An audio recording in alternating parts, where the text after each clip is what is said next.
우리가 인생을 살면서 어려움을 만나고 또 문제들을 만날 때가 있어요. 그런데 그 어려움과 문제들을 가져오는 원인이 요약을 하면 한 네 가지 정도가 됩니다. 첫 번째는 내가 지은 죄 때문에 문제들이 발생하는 경우가 있고, 그리고 두 번째는 사탄이 우리를 시험하고 또 우리를 유혹하기 위해서 우리 가운데 벌어지는 문제들이 있어요. 그리고 세 번째는 우리에게 아무런 잘못이 없지만 하나님께서 저와 여러분들을 그 믿음을 훈련하시기 위해서 우리에게 어려움을 주실 때가 있고, 그리고 네 번째는 내 주변의 환경적인 요인들 때문에 우리가 내 어떤 의지와 상관없이 어려움을 당하는 경우들이 있어요.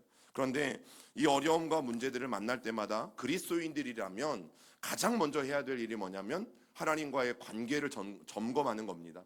오늘 내가 하나님과의 온전한 관계 가운데 있는가? 그리고 하나님과 나와 그 사이에 거리낌이 없는가? 여러분, 이것을 가장 먼저 확인하셔야 돼요. 그러면서 혹시 내 죄 때문에 문제가 발생한 것이라면 하나님 앞에 빨리 회개하고 돌아서는 것이 죄에 대한 문제를 해결할 수 있는 가장 좋은 방법이에요. 그리고 두 번째, 혹시나 사탄의 유혹 때문이라면 여러분, 그때는 예수님이 보여주신 것처럼 하나님의 말씀으로 그 유혹들을 거절하고 사탄아 내 뒤로 물러가라, 우리가 선포할 수 있는 그런 말씀으로 무장된 삶이 있어야 돼요. 그러나 세 번째, 혹시 하나님의 훈련이라면 여러분, 이게 사실은 저는 제일 어려운 것 같아요. 하나님의 훈련이라면 이악 물고 버텨야 돼요. 하나님이 우리를 너무 사랑하셔서 이겨내게 하기 위해서, 믿음의 성장을 위해서 문제를 주셨다면 여러분, 그때는요, 회개가 필요한 것이 아니라, 말씀으로 무찌르는 것이 아니라 이악 물고 하나님의 훈련들을 견뎌내야 돼요. 그리고 마지막, 환경적인 요인이라면 나한테 그 어려움을 가져다 주는 환경적인 요인들을 제거하면 여러분, 빨리 회복되는 은혜들을 우리가 누릴 수 있게 되어집니다. 이제 오늘 본문에는 다섯 번째 사사예요, 벌써. 그리고 그 사사는 므낫세 지파의 기드온에 대한 이야기를 우리가 오늘 함께 나누려고 하는데, 여러분, 이스라엘 백성들이 다시 몇 년 동안, 7년 동안이나 이 미디안 사람들로부터 고난을 받게 되었어요. 그런데 그 이유를 보면 1절에서 분명히 언급하고 있는데 말씀을 읽을 때마다 좀 짜증나죠. 왜냐하면 씁쓸합니다. 같이 읽어볼까요? 시작. 이스라엘 자손이 또 여호와의 목전에 악을 행하였으므로 여호와께서 7년 동안 그들을 미디안의 손에 넘겨주시니. 여러분, 이 1절 말씀에서 제일 걸리는 단어가 있잖아요. 뭐예요? 네, 또예요. 또. 여러분, 이스라엘 백성들이 또다시 하나님 앞에 악을 행했어요. 다섯 번째 사사인 기드온이 올 때까지 이 또라는 말이 계속해서 반복되어지고 있어요. 그래서 하나님이 어떻게 하셨냐면 이스라엘 백성들을 미디안 사람들에게 넘겨주셨어요. 하나님이 넘겨주셨어요. 친히 하나님이 하나님의 손으로, 하나님이 사랑하시고 구원하시는 자기 자녀들과 같은 이스라엘 백성들을 여러분, 하나님이 친히 넘겨주셨어요. 그렇다면 이스라엘 백성들이 7년 동안 이 미디안의 통치를 받고 괴로움을 당했던 이유는 뭐였어요? 그들의 죄 때문이었죠. 그러면 어떻게 해야 돼요? 빨리 내 죄가 무엇인지를 깨닫고 하나님 앞에 회개하고 돌아오는 것이 여러분, 그들이 회복될 수 있는 유일한 방법이라는 사실이죠. 여러분, 이 말씀에서 우리가 꼭 짚고 넘어가야 될 게 있는데, 죄가 얼마나 끊기 어려운 것인지를 깨닫게 되어지죠. 여러분, 회개하고 돌아서도 아무리 결단하고 내가 아무리 눈물로 회개해도 또 뭐 할 수 있어요? 반복해서 죄를 지을 수밖에 없어요. 그게 연약한 인간의 모습이에요. 그래서 어떤 사람도 하나님 앞에서 내 신앙을 자신할 수 없고 많은 사람들 앞에서 내 신앙을 자랑할 수도 없어요. 왜냐하면 또다시 결단하지만 넘어지고 쓰러지고 죄 짓는 것이 우리 인간이기 때문에. 그래서 구약의 미가 선지자는 우리에게 이렇게 지혜의 말을 전해줍니다. 오직 정의를 행하며 인자를 사랑하며 그냥 겸손하게 너의 하나님과 오늘도 살아가라. 뭐 대단한 어떤 것이 필요한 것이 아니라 오늘 겸손하게 하나님의 말씀 하나라도 지키기 위해서 애쓰고 그냥 겸손하게 하나님과 동행하는 이 하루하루를 살아가라 라고 우리에게 지혜의 말씀을 전해주죠. 여러분, 그래서 사사기는 어떤 책이라고 말씀드렸어요? 하나님을 잊고 살아가는 사람들의 이야기, 영웅들의 이야기가 아니라 사사기는 하나님을 잊고 살아가는 사람들의 이야기예요. 지금까지 하나님의 은혜로 출애굽을 했고 40년 동안 아무것도 없는 광야에서 무사히 그 광야를 통과할 수 있었고, 그리고 아무 공로 없음에도 불구하고 가나안 땅까지 들어갈 수 있게 되어진 것, 여러분 다 누구 때문이에요? 하나님 때문이잖아요. 하나님이 순간순간 지켜주시고 인도해 주셔서 그들이 가나안 땅에 무사히 들어가게 된 거잖아요. 그런데 다 하나님이 해주셨어요. 그런데 가나안 땅에 들어가고 나서는 하나님이 이 모든 것을 하셨다라는 것을 새까맣게 잊어버리고 이스라엘 백성들이 살아가게 되어지는데, 바로 그 이야기가 사사기입니다. 여러분, 그래서 사사기는 오늘날 누구의 이야기라고 말씀드렸어요? 우리들의 이야기, 바로 내 이야기인 거죠. 그래서 사사기는 우리에게 그런 질문을 던져요. 오늘 당신은 하나님의 은혜를 잊고 살아가고 있습니까?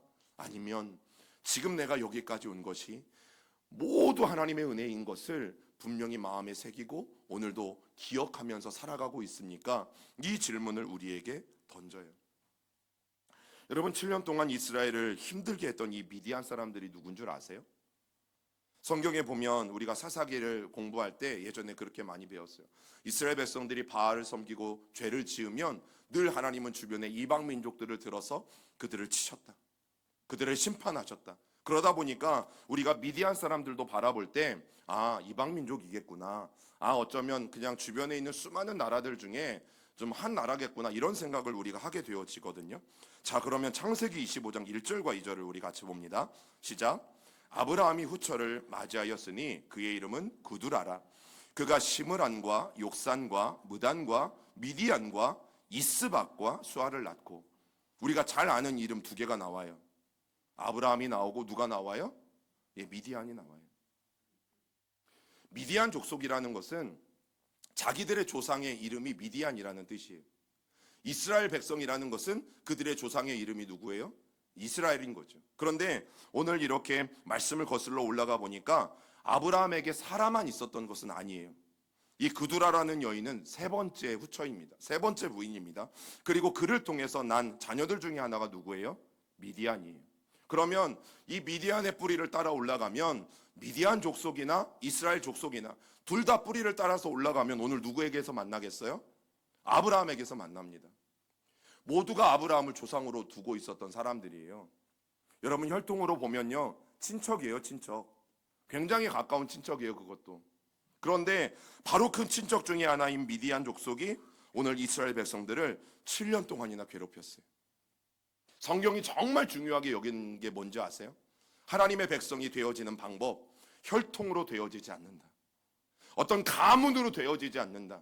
하나님의 백성이 될 수 있는 유일한 방법은 여호와를 나의 하나님으로 고백하는 그 유일한 신앙 고백을 통해서 우리는 하나님의 백성이 될 수 있다.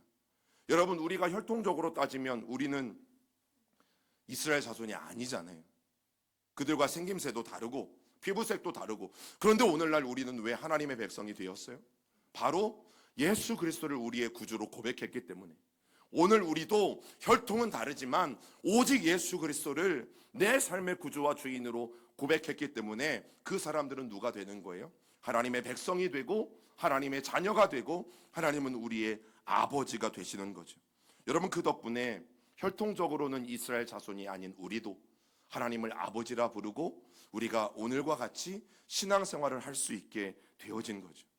여러분, 그런 미디안 사람들이 어떤 사람들인지 조금 더 구체적으로 알아볼 필요가 있어요. 우리 사사기 6장 5절도 같이 읽어봅니다. 시작. 이는 그들이 그들의 짐승과 장막을 가지고 올라와 메뚜기 떼같이 많이 들어오니 그 사람과 낙타가 무수함이라. 그들이 그 땅에 들어와. 여러분, 성경시대의 상인, 즉 대상들을 보면 단순히 물건을 사고 파는 사람들이 아니라 그들은 동시에 군인이기도 했어요. 왜냐하면 장사를 하기 위해서 이곳저곳을 돌아다니려면 장사를 하는 사람들에게는 늘 귀중한 것들이 있잖아요. 그러면 그 귀중한 것들을 스스로 지켜야 합니다. 스스로 지키기 위해서 미디안 사람들은 늘 무장을 하고 다녔고, 그리고 군사력을 가지고 있었던 것들을 알게 되어져요. 그래서 이곳저곳을 다니면서 이 마을 저 마을을 다니면서 그 마을의 이야기를 듣는 거예요. 또 마을의 상황들을 살펴요. 그리고 그 마을에 리더들이 있을 것 아니겠어요? 족장이 있고 지도자들이 있을 것 아니겠어요? 그러면 이 마을 사람들이 자기의 지도자들을 어떻게 생각하는지 그 평판들을 듣고 다녀요. 그러면 자연스럽게 이곳저곳을 다니면서 그것들이 정보로 쌓이게 되어져요. 그리고 필요하다 싶을 때, 돈이 필요하다 싶을 때 자기들이 가지고 있는 그 군사력과 무기들을 가지고 어떻게 하는 거예요? 자기들이 이미 정보로 습득해 놓은 그 장소들을, 그 마을들을 습격하는 거죠. 그렇게 해서 부를 쌓아가는 사람들이 여러분 바로 미디안 족속들이에요. 그래서 5절에 말씀하고 있는 것처럼 낙타가 무수히 많았다. 여러분, 낙타가 늘 이동 수단이었고 낙타가 전쟁 수단이었어요. 이 낙타들이 무수히 많을 만큼 메뚜기 떼와 같이 우르르 그 마을에 몰려 들어가서 마음껏 그 마을의 것들을 약탈하고 또 빼앗아 오는 일들을 여러분 이 미디안 사람들이 한 거죠. 그런데 이런 사람들을 그 가나안 땅에 살고 있는 사람들이 감당할 수 있는 능력이 없었던 것이에요. 그래서 이스라엘 백성들이 어떻게 살았는 줄 아십니까? 우리 사사기 6장 2절 읽어봅니다. 시작. 미디안의 손이 이스라엘을 이긴지라 이스라엘 자손이 미디안으로 말미암아 산에서 웅덩이와 굴과 산성을 자기들을 위하여 만들었으며, 여러분 사진에 보시면 사해 끝자락에 마주하고 있는 유대 광야가 끝나는 바로 그곳에 이 엔게디 동굴이 있어요. 이 엔게디 동굴이 왜 유명한 줄 아세요? 여기에 사울 왕을 피해서 도망 다녔던 누구도 숨었는 줄 아세요? 예, 다윗이 숨었던 곳이에요. 여러분, 이 엔게디에는 이 수많은 동굴들이 있는데, 자, 절벽 한가운데에 굴을 파놓고 이스라엘 백성들이 저 굴 안에 들어가서 살기 시작한 거예요. 원래는 처음에는 자연적으로 만들어진 작은 굴이었을 거예요. 그런데 가족들이 많으면 그 굴을 어떻게 해야 돼요? 넓혀야 되잖아요. 그래서 열심히 손으로 이 굴들을 파기 시작했어요. 우리 가족의 수에 많게. 그래서 자연굴이 점점 넓어져서 사람들이 살아갈 만한 공간들이 되어지는 것이에요. 여러분, 이런 과정을 거쳐서 가나안 땅에 살던 이스라엘 백성들이 누구를 피해서? 혈통으로는 같은 친척인 이 미디안 족속들을 피해서 저 동굴에 숨어서 살기 시작했어요. 그런데 여러분, 동굴에 보시면 높아 보여요, 낮아 보여요? 높아요. 여러분, 숨어 사는 건 괜찮아요. 안전해 보여요. 그럼 내려올 때는 어떻게 해요? 사다리 같은 게 필요한 거죠. 그래서 사다리를 만들어서 여러분, 동굴 안에서 농사를 지을 수 있겠어요? 가축을 키울 수 있겠어요? 없잖아요. 그러면 가축들과 또 농사를 짓거나 아니면 물이 필요하면 사다리를 내려서 저 동굴 밖으로 나와야 돼요. 그리고 이제 밤에 잘 때가 되어지면 사다리를 다시 끌어올려야죠. 그리고 혹시라도 미디안과 같이 적국들이 침입해 오면 어떻게 해야 돼요? 또 사다리를 올려야죠. 여러분, 안전한 것처럼 보이지만 너무너무 불편한 곳이 바로 저 동굴에서의 살아가는 삶이에요. 왜냐하면 그걸 지켜봐야만 되거든요. 사다리를 저 안으로 들여서 안전하게 숨어 있다고 칩시다. 그러면 미디안 사람들이 와서 이 이스라엘 백성들이 눈에 보는 앞에서 농작물 다 걷어가고요. 양, 염소, 나귀 다 훔쳐가고요. 여러분, 이런 것을 그냥 눈으로 지켜봐야 되는 상황이 오늘 6장 2절에 말하고 있는 상황이에요. 그러면 이스라엘 백성들의 삶이 지금 얼마나 비참했는지 우리는 미루어 짐작할 수 있어요. 그것뿐만이 아니라 하나님이 이 사사 기드온을 부를 때의 상황을 보면 훨씬 더 구체적으로 알 수 있거든요. 우리 사사기 6장 11절도 읽어봅니다. 시작. 여호와의 사자가 에비에셀 사람 요아스에게 속한 오브라에 이르러 상수리 나무 아래에 앉으니라. 마침 요아스의 아들 기드온이 미디안 사람에게 알리지 아니하려 하여 밀을 포도주 틀에서 타작하더라. 기드온이 오늘 밀이라는 곡식을 타작하고 있는데 어디에서 타작하냐면 미디안 사람들에게 들키지 않으려고 저 네모 박스 안에 있는 포도주 틀에서 밀을 타작했다라고 말하고 있어요. 여러분, 원래 밀 타작은요, 타작 마당이라는 게 있어요. 그리고 이 타작 마당에서 나귀가 뒤에 타작판을 끌면서 삥삥삥 돌아가면서 밀을 타작하게 되어져 있어요. 다음 사진을 보시면 이렇게 나귀의 뒤에 타작판을 달아서 삥 돌려가면서 밀을 계속해서 가는 거죠. 그러면 적어도 나귀가 밀을 타작하려면요, 공간이 한 30평 정도는 필요해요. 그런데 저 포도주 틀은 얼마인 줄 아세요? 3평 정도밖에 되어지지 않아요. 그러면 왜 기드온이 저 불편하고 좁고 울퉁불퉁한 포도즙을 짜는 틀에서 몰래 밀을 타작하게 되어진가? 오늘 성경이 분명히 말하고 있죠. 미디안 사람들에게 들키지 않으려고.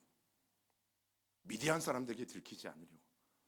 여러분, 기드온도 두려웠어요. 그런데 우리가 너무나 잘 알고 있는 말씀이 있잖아요.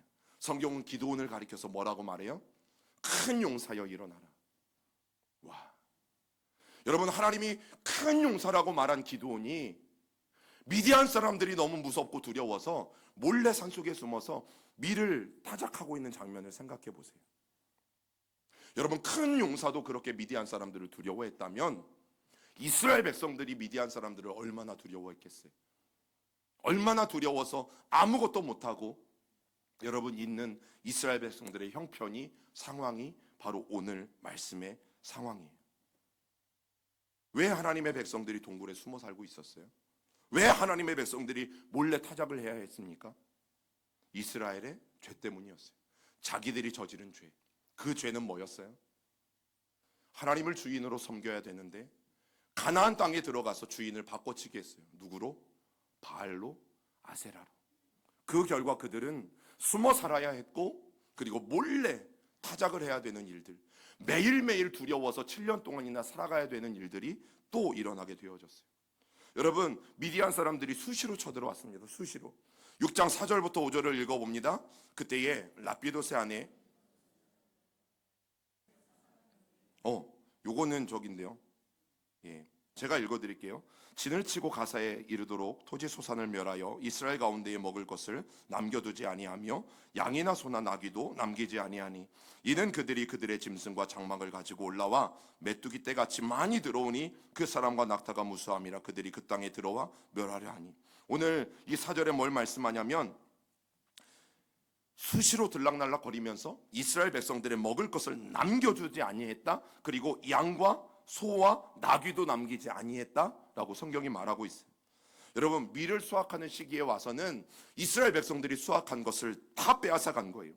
미디안 사람들과 아말렉 사람들이 함께 주기적으로, 얼마나 주기적으로 왔냐면 6개월마다 한 번씩, 6개월마다 한 번씩 이 수확하는 시기에 쳐들어와서는 여러분, 다음에 파종하기 위해서 지난 여름 창고에 가두어 두었던 곡식들, 그것들까지도 모조리 빼앗아 가고, 즉 농사지을 씨앗들을 여러분 모조리 빼앗아 가고, 또 수확해 놓은 농작물들을 다 빼앗아 가는 일들이 주기적으로 6개월마다 한 번씩 일어났어요.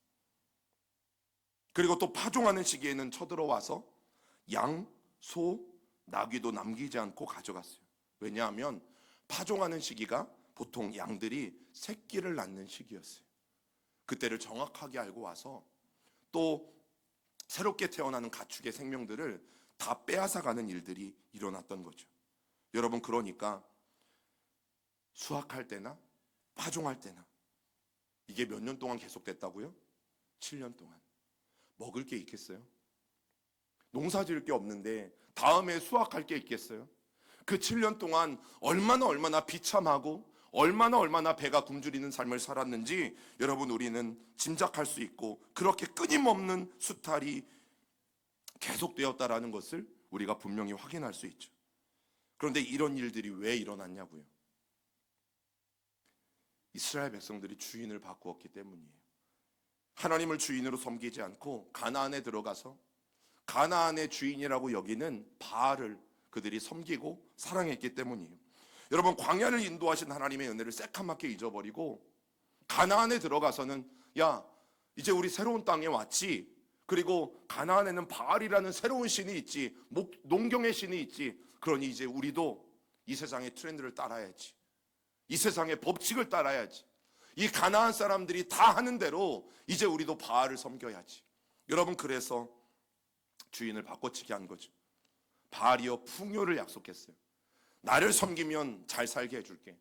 너희의 창고에 곡식들이 넘쳐나게 해줄게. 너희 가축들을 많이 낳게 해줄게. 너희가 부자가 될 수 있도록 해줄게. 성공하게 해줄게. 여러분, 이게 바알이 이스라엘 백성들에게 말했던 것이었고, 여러분, 그 말에 홀딱 넘어갔어요. 그런데 문제는 뭐예요? 다 거짓말이었다라는 거죠. 바알은 살아있는 신이 아니니까요. 바알은 인간이 필요에 의해서 만든 신이니까요. 바알이 해준다고 한 것을 이스라엘 백성들은 아무것도 누리지 못했어요. 여러분, 하나님 없이 살아가던 이스라엘이 하나님 없이 살면 자유로울 것 같았어요. 여러분, 우리가 신앙생활하면서 제일 부담되는 게 뭐예요? 하나님의 말씀을 안 읽는 이유가 뭐예요?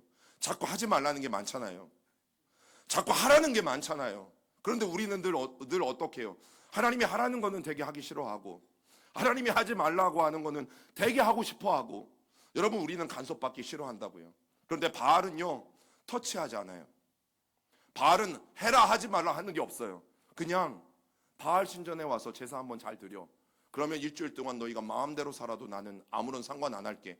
그러나 내가 너희에게 약속한 축복, 성공 내가 마음껏 줄게. 여러분, 이게 바알이에요. 그래서 사람들이 다 바알을 쫓아갔어요. 그런데 문제는 뭐예요? 바알이 아무것도 주지 못했어요. 행복하게 해줄게, 성공하게 해줄게. 그래서 바알을 선택했는데 결국 바알이 이스라엘에게 준 건 아무것도 없어요. 그 증거가 뭐예요? 오늘 말씀이잖아요. 7년 동안 미디안 사람들이 들어와서 대규모 약탈을 단행함으로 말미암아 아무것도 남는 것이 없었고 동굴에 숨어 살아야 됐다. 행복해요? 풍족해요? 성공했어요? 부자가 됐어요? 축복받았어요? 아무것도 없어요. 여러분, 그게 바알이 사탕 발림으로 이스라엘 백성들을 유혹했던 거짓말이었어요. 결국 그들이 마주한 것은 풍요와 행복이 아니라 7년 동안 지속되었던 끊임없는 약탈이었고, 그리고 그로 인한 궁핍뿐이었죠. 여러분, 이것이 하나님을 버린 사람들의 결말이에요. 하나님을 주인으로 삼지 않고 주인을 바꿔치기 한 사람들의 결말이에요. 하나님이 아닌 다른 것으로 주인을 바꿔버린 인생은 여러분 결국 이렇게 될 수밖에 없다라는 것을 오늘 이스라엘 백성들이 우리에게 분명하게 보여주는 말씀이에요. 이스라엘 백성들이 미디안 때문에 드디어 정신을 차렸는지 하나님 앞에 부르짖었어요. 그래서 6절과 7절에 보면 여호와께 부르짖었다, 여호와께 부르짖었다. 성경이 두 번씩이나 그들이 얼마나 애타게 하나님을 찾고 부르짖었는지 여러분 성경에 우리에게 보여주고 있어요. 맞아요. 환난 날에는 부르짖어야 돼요. 내게 어려움이 닥치고 궁핍함이 닥치고 내 가운데 고난이 닥칠 때 여러분 하나님의 백성들은 부르짖어야 돼요. 그러면 반드시 하나님의 도우심이 있습니다. 오늘 성경의 이스라엘 백성들은 부르짖었어요. 그리고 하나님의 구원의 손길이 분명하게 임합니다. 자, 그런데 하나님, 나 지금 궁핍해요. 고통스러워요. 아무것도 없어요. 미디안 사람들이 다 훔쳐가서 결국 지금 우리는 아무것도 먹지 못하고 살아가고 있어요. 하나님 도와주세요. 여러분, 이렇게 기도한 거잖아요. 그러면 그렇게 기도한 이스라엘 백성들에게 하나님이 뭐라고 말씀하셔야 돼요? 그래, 알았다. 내가 너의 궁핍함을 부유함으로 바꿔줄게. 너의 배고픔을 내가 배부른 걸로 바꿔줄게. 내가 이 미디안 사람들을 빨리 내쫓고 내가 너희들을 다시 구원해 줄게. 여러분, 이런 음성이 들려야 맞잖아요. 그런데 사사시대와 똑같은 시대를 살아가는 우리들이 오늘 이 고통 속에서 부르짖는 이스라엘 백성들의 이 상황들을 바라보면서 여러분 하나님의 말씀에 우리가 꼭 귀 기울여야 되는 장면이 오늘 사사기 6장 8절과 9절이에요. 우리 같이 읽어봅니다. 여호와께서 이스라엘 자손에게 한 선지자를 보내시니 그가 그들에게 이르되 여호와께서 이같이 말씀하시기를 이스라엘의 하나님 내가 너희를 애굽에서 인도하여 내며 너희를 그 종되었던 집에서 나오게 하여 애굽 사람의 손과 너희를 학대하는 모든 자의 손에서 너희를 건져내고 그들을 너희 앞에서 쫓아내고 그 땅을 너희에게 주었으며. 하나님이 그 부르짖음을 들으시고 선지자 한 사람을 보내주셨어요. 그런데 그 선지자가 와서 꺼내는 첫 마디가 뭐예요? 애굽에 관한 이야기입니다. 출애굽에 관한 이야기입니다. 도대체 뭔 상관이에요? 나 지금 배고프다는데, 나 지금 너무너무 굶주리고 궁핍해서 너무너무 어려워서 하나님 앞에 내가 살려달라고, 먹게 해달라고, 배부르게 해달라고 하나님 앞에 기도하고 있는데, 여러분 하나님이 꺼내신 첫 마디는 출애굽에 관한 역사예요. 출애굽의 이야기는 가나안에 들어와서 하나님 없이도 자기들 마음대로 얼마든지 행복할 수 있을 것이라고 생각했던, 그렇게 착각했던 이스라엘 백성들이 그동안 까맣게 잊고 있었던 놀라운 하나님의 역사인 거죠. 출애굽의 역사는 뭡니까?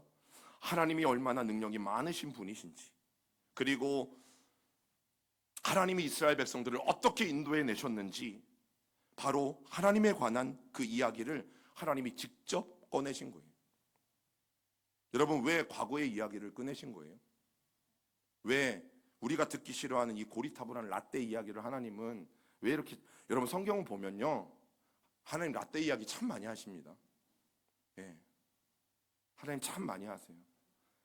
바로 이스라엘을 출애굽시키신 이스라엘 주인이 여호와 하나님이신 것을 알려주시기 위함이에요. 너희들 어떻게 출애굽했니?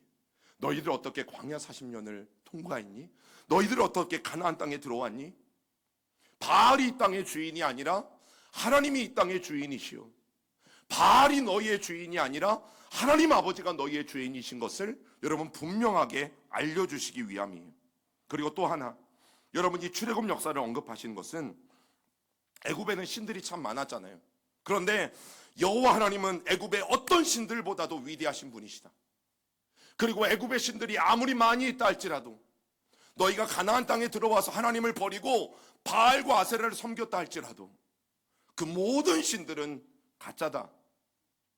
그 모든 신들은 없는 것이다. 오직 우리 하나님만이 유일하신 하나님이시고 오직 우리 하나님만이 너희가 마땅히 섬겨야 될 하나님이시다. 여러분, 이것을 말씀해 주시기 위해서 출애굽의 역사를 다시금 꺼내신 거예요. 너희 아무 공로 없이 가나안 땅을 들어오게 되어진 것, 하나님의 은혜라는 것 똑똑히 기억해야 한다.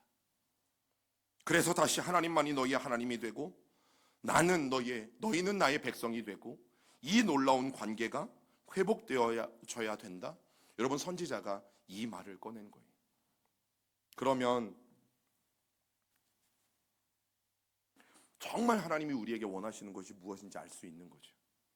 동문서답처럼 느껴지지만 궁핍해서 배고파서 구해달라 살려달라고 외치는 이스라엘 백성들에게 전혀 다른 출애굽의 이야기를 꺼내시면서 하나님이 가장 먼저 이 말을 꺼내신 이유가 있다면, 여러분, 하나님은 더 중요하게 여기시는 게 뭐예요? 이스라엘 백성들과의 관계 회복인 거예요. 여러분, 오늘을 살면서 우리가 참 많은 이유들로 어려움과 문제들을 만나요. 그럼 가장 먼저 해야 될 것이 뭐라고요? 하나님과의 관계 회복. 내가 하나님의 은혜를 잘 기억하고 있는가? 내가 하나님의 은혜를 분명히 기억하고 있는가? 그리고 나는 하나님과의 온전한 관계 가운데 놓여져 있는가? 여러분, 우리가 고통과 어려움을 만나면 우리도 그래요. 저도 그래요. 하나님 빨리 이 문제 해결해 주세요. 하나님 빨리 나 구원해 주세요. 그리고 빨리 이 고통에서 꺼내달라고 기도하죠. 그런데 하나님은 우리에게 무엇을 먼저 말씀하세요? 너 내가 누구인지 기억하고 있니? 내가 어떤 하나님인지 네 마음에 분명한 고백이 있니? 너 나와의 관계 가운데, 온전하고 바른 관계 가운데 먼저 놓여져 있니? 여러분, 하나님은 오늘 이것을 우리에게 먼저 물으시는 거예요. 하나님은 먼저 하나님의 은혜를 기억하고 하나님과의 관계를 회복해 가길 원하세요. 그러면 자연스럽게 회복과 구원은 따르게 되어져 있어요. 하나님은 오늘 그래서 다른 이야기 꺼내지 않으시고 이 출애굽의 역사를 이스라엘 백성들에게 말씀해 주신 거예요. 우리 사랑하는 시온의 형제자매 여러분, 우리가 때로는 어려움과 힘든 일들을 만날 때마다 정말 포기하고 싶을 때가 있습니다. 정말 멈추고 싶을 때가 있어요. 그런데 그때 내가 당하는 그 고난에만 너무 집중하다 보면 이스라엘 백성들처럼 하나님을 잊어버릴 때가 있어요. 하나님이 어떤 분이신지, 능력이 많으신 분이라는 사실조차도 우리가 잊어버릴 때가 있어요. 그리고 하나님의 은혜로 여기까지 왔다는 것도 잊어버릴 때가 있어요. 여러분, 그때는 빨리 하나님을 기억하셔야 돼요. 빨리 하나님께서 나를 어떻게 도우셨는지, 하나님의 은혜가 얼마나 큰지를 여러분 빨리 기억하셔야 돼요. 그리고 하나님과의 관계 회복에 힘써야 돼요.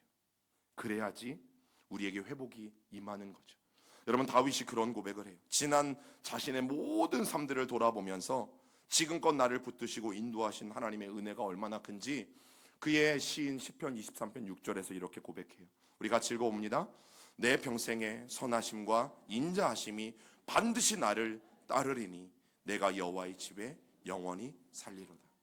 과거를 돌아보니까 내가 여기까지 오게 된 것, 하나님의 선하심과 인자하심이 졸졸졸 나를 따라오면서 여기까지 하나님이 나를 붙잡아 주신 것이 보이는 거예요.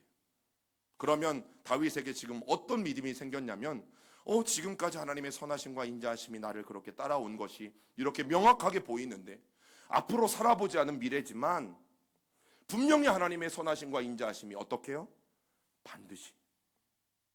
반드시 앞으로 나의 모든 미래 가운데도 하나님의 선하심과 인자하심은 나를 따라올 것이다. 여러분, 이게 오늘 다윗의 고백이에요.